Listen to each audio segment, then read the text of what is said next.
Bullshit! Vampires. Don't get me wrong, vampires were an awesome concept. An unholy creature of the night that's dead but remains alive by feeding on the blood of the living. With an unstoppable, immortal villain like that, they need to have a weakness. An Achilles heel, if you will. But with all the stories over the generations, there's been too many ways to kill a vampire, or keep them from killing you. Of course, there's the classic wooden stake. You drive it through their heart, they die. Then there's silver. I guess the werewolf curse rubbed off. Silver's not as common with the vampire myth, but supposedly it still does the job. Whether a silver bullet or anything made of silver. So if you can stab him with something silver and something made of wood, then it could probably be made of anything. I don't know, has anyone ever tested anything else? You can also kill a vampire by severing their head. Now, I don't know anybody that would survive if their head was cut off. I guess anything that would normally kill a person would also kill a vampire. In fact, in the Dracula novel, the famous Count is killed by knives. Fire, that's another one. If a vampire's trapped in a fire and burns to ashes, that's game over.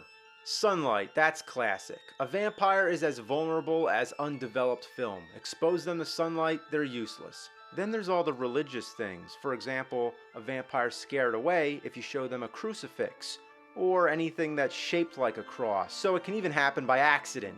Holy water. Just because water's been blessed by a priest, they can't touch it. It burns them. By the way, who cares about holy water when you can also kill them with regular, plain-ass water? That's right, running water to be exact. So if they fall in a river or try to take a shower or something, they're done for. A Bible, they can't touch that either. The hawthorn tree can also hurt a vampire because of its connection with the crown of thorns on Jesus Christ. So that's the religious stuff. Of course a vampire is an unholy being, so he's fended off by holy things. That makes sense at least. But where did the whole garlic thing come from?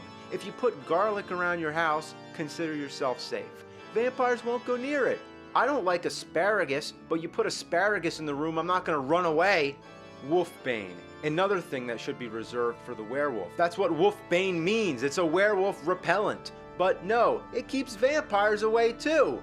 Mirrors, they don't cast a reflection. That's fine if you want to recognize them, but sometimes they hate mirrors so much, it's another way to keep them out. Rice or seeds, this one is just fucking stupid. Supposedly, if you spread rice or seeds around, they'll have to stop and count them all. So every vampire's like the Count from Sesame Street? How dysfunctional can any terror of the night be to have to count things?